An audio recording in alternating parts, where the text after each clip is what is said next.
मार्ग की ओर चलने के लिए उसे प्रेरित करता है। जो किसी भगवान का नाम नहीं लेता है, गुण बताता है, प्राण स्वरूप है, दुख नाशक है, सुख स्वरूप है, श्रेष्ठ है, तेजस्वी है, वर्ण करने योग्य है, पापों को नाश करने वाला है और हमें सन्मार्ग पे चलने के लिए प्रेरित करते हैं। ज्ञान योग, कर्म योग और भक्ति योग का त्रिवेणी संगम है। तो एक बार मैं चाहूँगा गहरी लंबी सांस लीजिए और लंबा ओम का उच्चारण करते हुए गायत्री मंत्र का उच्चारण करेंगे।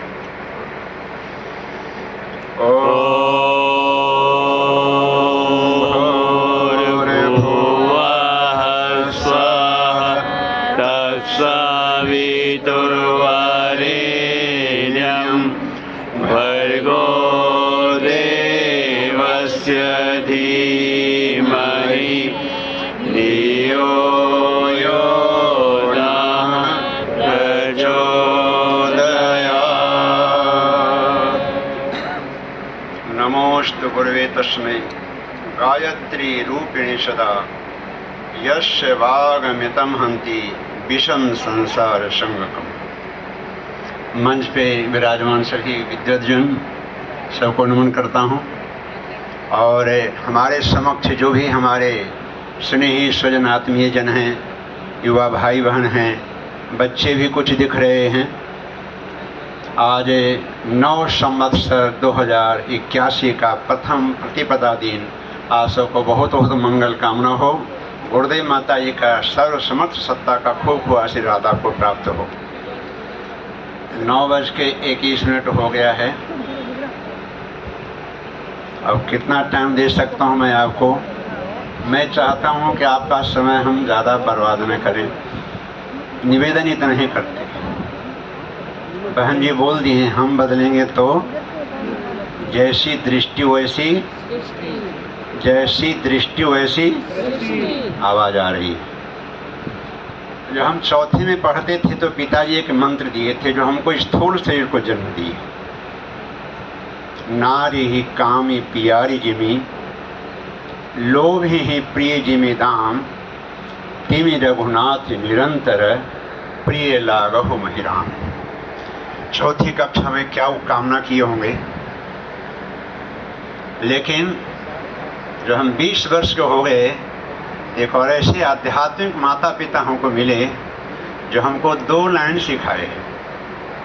औरों के हित जो जीता है, औरों के हित जो मरता है, उसका हर आंसू रामायण, प्रत्येक कर्म ही गीता है। बस यही 2 के बीच हम जी रहे हैं और लोगों को जीने के लिए हम प्रेरित कर रहे हैं। बहुत बड़ी योजना है। कई तरह के फैकल्टी हमारे हैं। साधना है, स्वास्थ्य है, शिक्षा है, नारी जागरण है, युवा जागरण है, नशा मुक्ति है। बस शांति की बात हो रही है। जहाँ रोटी के लोग परेशान हैं, कैसे शांति दें उनको, कहाँ कहाँ ध्यान कराएं उनको, हम किस चीज़ का ध्यान कराएं उनको। जो रोड पे सो रहे हैं, हमको एसी में नींद नहीं आ रही है और रोड पे खर्राटा मार के सोते हैं 10-11 बजे दिन में, दोपहरी में पड़े रहते। निवेदन ही है, यम नियम आसन प्राणायाम धारणा ध्यान। कितना नंबर का पोजीशन है? ध्यान पे सब लगे हैं, यम नियम कहाँ जाएगा? आसन प्राणायाम सबका प्रभाव है। ध्यान का बहुत बड़ा प्रभाव है, प्राणायाम का बहुत बड़ा प्रभाव है। मैं करता हूँ। मैं सबसे पहले योग विद्यार्थी बन के विदेश गया था। योग का विद्यार्थी सीखते थे, सिखाते थे। हमारा ही उद्देश्य है उपासना, साधना और आराधना। त्रिवेणी संगम है। इस त्रिवेणी संगम में सब रोज स्नान कीजिए। और हमारे जो आध्यात्मिक माता पिता है, 2 दवाई हमें दिए हैं। मैं निवेदन करूंगा, आप सब अपने अपने ढंग से प्रयोग कीजिएगा। हमारा उसमें कोई दबाव नहीं है। सवेरे उठते के साथ सोचिए, आज का दिन हमें मिला है। 24 घंटा का हम कितना अच्छा से अच्छा सदुपयोग कर सकते हैं। आत्म कल्याण के साथ साथ जन कल्याण के लिए हम कितना समय का सुनियोजन कर सकते हैं व्यवस्थित, इसका नाम दिया गया है आत्मबोध की साधना। क्या बताए हम? आत्मबोध। ये उगता हुआ सूर्य हमें संदेश दे रहा है, बेटा जाग जा, अब सोने का टाइम नहीं है, उठ जाग मुसाफिर भोर भयो, अब रैन कहाँ तो सोवत है, जो सोवत है सो होवत है, जो जागत है सो।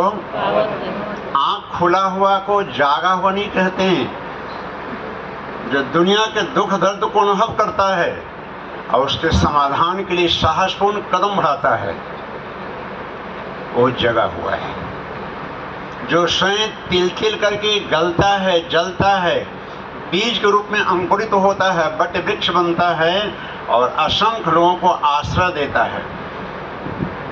तो हम लोग ही जाग जाएं। जमाना तो बदल रहा है, बदले हुए परिस्थिति के अनुसार हम बदलेंगे तो बड़ा अनुकूलता अनुभव होगा।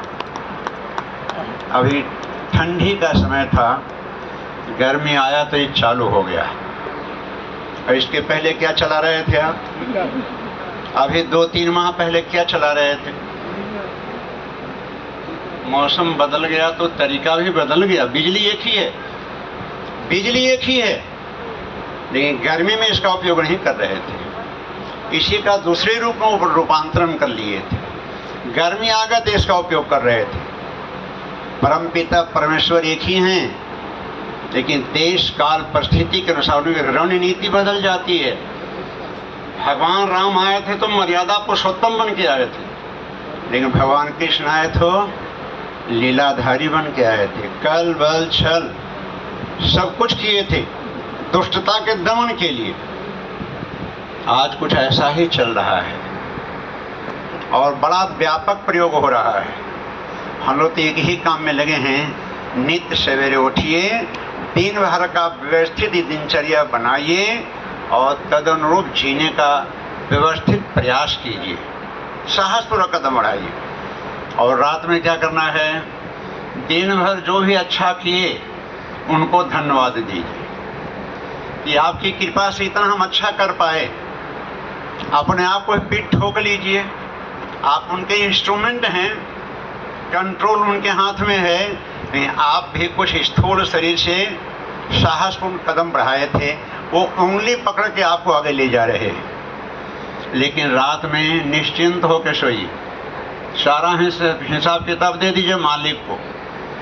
जो अच्छा हुआ आपका, जो नहीं कर पाए आप हमें आशीर्वाद दीजिए, शक्ति दीजिए। कल फिर समय देंगे तो और भी शानदार ढंग से जी के दिखाएंगे। आत्मबोध और तत्वबोध की साधना है। मैं किताब तो नहीं लाया हूँ, शायद लाया है ने बालक। 3200 किताब आचार्य जी लिखे हैं, वो 3200 किताब में से कितना लाते? पूछा गया था आलोक श्रीवास्तव जी से कितना जगह है, तो बताए इतना जगह है। तो 3200 में कितना किताब लाते भाई जी? तो हमारे बच्चे शायद लाए हैं 10, 20, 25, 50, 100 किताब लाए होंगे। तो जो मिल जाए देख लीजिएगा, बस एक किताब पढ़ते रहिएगा। ये भटका हुआ देवता है, इस देवता के सच्चे पुजारी बनिए। नाम तो बहुत सुने हैं, 33 कोटि देवता होते हैं, इस देवता की पूजा कौन करेगा? आप कभी शांति कुंज जाएंगे तो गायत्री माता का मंदिर बहुत छोटा सा है, लेकिन हम सब जो मूर्तियां दिख रहे हैं ना, इनके लिए लगभग 10-15 हजार लोगों की रहने की व्यवस्था है, भोजन की व्यवस्था है, शिक्षण की व्यवस्था है, मैन मेकिंग फैक्ट्री है। वहाँ अनपढ़ गंवार भी जाते हैं और पढ़े लिखे विद्वान भी जाते हैं, और एक ही चीज पढ़ाया जाता है, जीवन कैसे जिए, जीवन कैसे, जीवन का उद्देश्य क्या है, क्या करें क्या न करें। नेगेटिविटी को आउट करते रहें, आप पॉजिटिविटी को बढ़ाते रहें। जैसे दिन भर में 2-4 बार हाथ मुंह धोते होंगे, रोज ब्रश मंजन करते हैं, इसको और इसको ही साफ करना है। ध्यान बहुत बड़ा उपयोगी होता है उसमें, लेकिन यम नियम भी काम आता है। हम लोग यज्ञ करते हैं तो कुछ कराते हैं, पहले तो बड़ा हमको नाटक लगता था। पंडित जी कहते ऐसे लीजिए जल, ऐसे कीजिए, आगे थे क्या मजाक हो रहा है। अब समझ में आता है इतना दंड बैठक करना पड़ता है स्वाद पे कंट्रोल करने के लिए, वाणी पे नियंत्रण करने के लिए, दृष्टि दोष से बचने के लिए। ये कान कच्चा होता है तो बात का बतंगड़ हो जाता है। इन सबों पे रोज नियंत्रण रखने का एक छोटा सा अभ्यास एक्सरसाइज होता था। रोज दंड बैठक करते थे घर में हम लोग, रोज यज्ञ करते थे, गायत्री साधना करते थे, नित्य सूर्य का ध्यान करते थे, आसन प्राणायाम करते थे और दिन भर व्यस्त रहते थे, मस्त रहते थे। बस अंतिम संदेश है गुरु जी का, व्यस्त रहें, मस्त रहें, व्यस्त रहें, अस्त व्यस्त न रहें। खूब खूब मंगल कामना सबको। थैंक यू मेरे प्रभु, थैंक यू।